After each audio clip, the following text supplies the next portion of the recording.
Hey everyone, welcome back to a brand new episode of the show. Today we are taking a look at the McFarlane Toys Gold Label DC Multiverse Metallo. Like always, we will start off by taking a look at the packaging. It features a nice window box that lets you see the action figure and the accessories, as well as the gold label. Back of the box features awesome artwork from Superman's Secret Origins.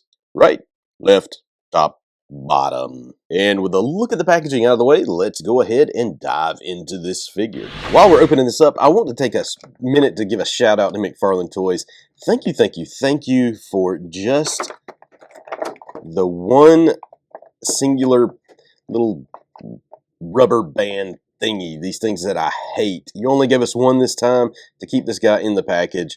Kudos to McFarlane Toys. Let's start off by taking a look at the accessories. First up is the obligatory black DC logo base with one peg. Next up is the trading card featuring the same artwork that's on the back of the package, and Metallo's data file in case you want to read about that. He also comes with this nicely flat on one side stack of kryptonite crystals. I guess that's a pretty cool accessory.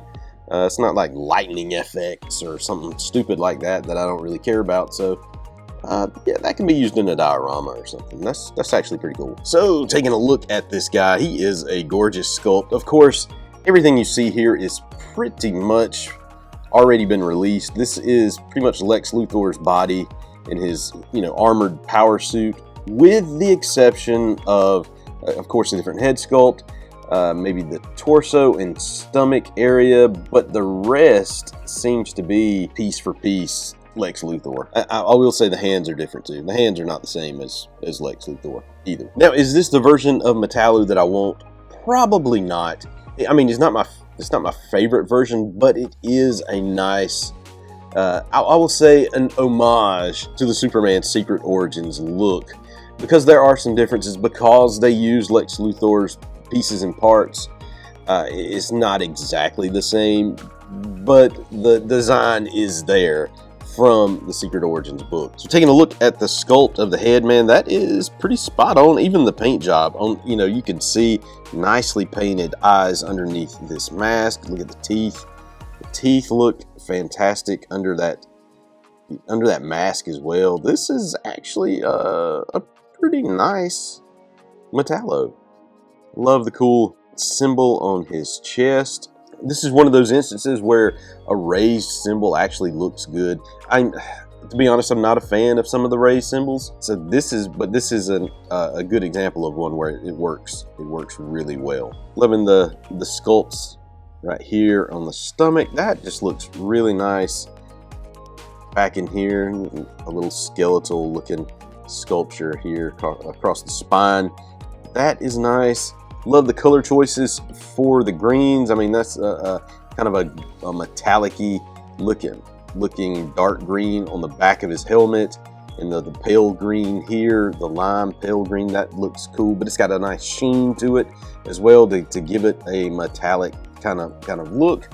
I wish they could have gone that way with some of the orange, make it a little more metallic looking to make it pop, but really they just went with like a shiny orange, I guess, to sort of give that faux sense of looking at something metallic when you're really not. But overall, paint job is spot on this guy, and the sculpt is magnificent. As far as articulation on this guy, his head rotates all the way around and goes side to side really well, so he's got nice range of movement with his head.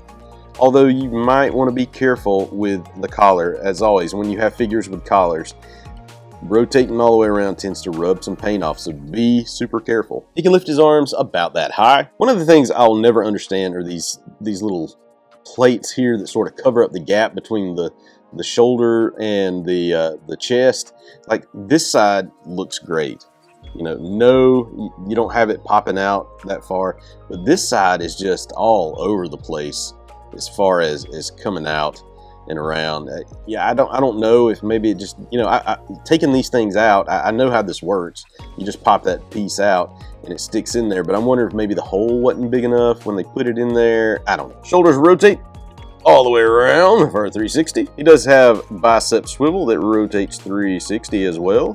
Double jointed elbows look really nice. Wrist articulation rotates all the way around and can go in and out. Of course, the out, not so much because of the gauntlet here is going to keep it from moving all the way around, but it's good enough. Of course, he has a cut here, so he can twist all the way around and doesn't have much motion other than that. There's nothing going back and forth on that. You can rotate all the way around at the waist. Again, though, this guy doesn't have much in the way of, well, I guess he can move backwards pretty good. Forwards, oh, you can see the articulation all in there. His pants come off when he moves forward, but there's not a lot of, I guess it's because of the way this thing is sculpted, there's not a lot of movement there. You can kick pretty high, backwards as well. Double jointed knees gives him about that much bend, which is not super, but it is what it is. Foot rotation all the way around. It can move up and down, and of course the toe bends. So all in all, he doesn't have that great of range of motion on the legs, but I'm okay with that. I'm okay with that because the figure itself looks absolutely gorgeous.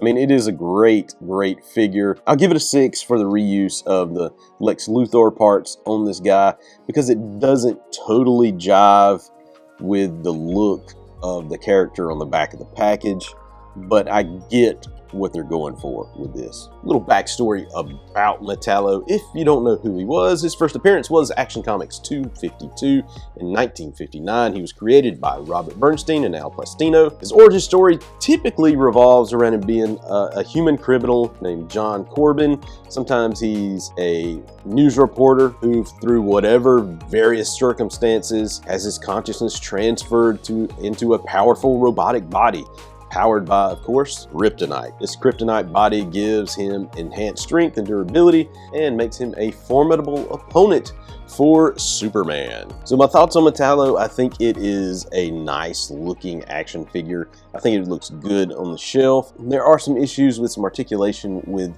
the legs, but I'm not going to be petty about that. I'm not going to pick on it too much because the sculpt actually looks really nice for what it is. I love the kryptonite accessory that it comes with. All in all, this is a nice gold label action figure. This is a Target exclusive. I think this will make a nice addition to your Superman Rogues gallery. So if you're one of those guys who has to have all the Superman villains, I highly recommend you go find this and pick him up. I think he'll be one of those that maybe climbs up in price later on just because of how cool this guy, the sculpt is and the look of the figure.